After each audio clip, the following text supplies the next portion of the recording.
দাড়িতে কাটিং করে ডিজাইন করা যাবে কিনা? দাড়িতে কাটিং করে ডিজাইন করা বলতে যদি বুঝান ও যে ফ্রেঞ্চ কাট এটা সেটা, তাহলে এটা দাড়ির সাথে একটা তামাশা এবং মশকরা করা। নবী করিম সাল্লাল্লাহু আলাইহি সাল্লাম বলেছেন, আফুল্লুহা, তোমরা দাড়িকে লম্বা করো, আর খুল্লুহা, দাড়িকে ছেড়ে দাও।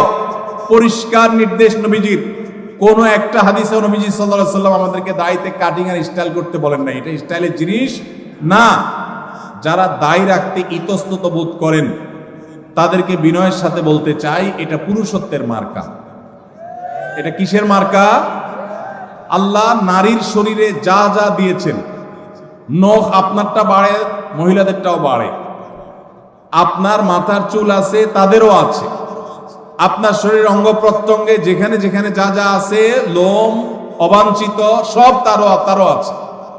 শুধু দুইটা জিনিস, দাড়ি আর গোপ, এগুলো নারীকে আল্লাহ দেন না, আল্লাহ আপনাকে দিয়েছেন। এর জন্য গোপটা ছোট ছোট রাখা আর দাড়ি লম্বা রাখা, এটা পুরুষত্বের আলামত।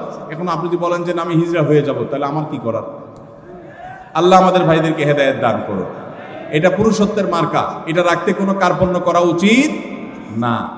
আমরা অনেকে জাতে ওঠার জন্য দাড়ি রাখতে চাই না। তবে দাড়ি যদি কেউ আমাদের কোনো ভাই কেটে ছোট রাখে, আমরা তাকে অ্যাপ্রিসিয়েট করি, আলহামদুলিল্লাহ আমার ভাই শুরুটা করে দিয়েছে, আল্লাহ তার দাড়িটাকে বড় করার তৌফিক দিবে ইনশাআল্লাহ।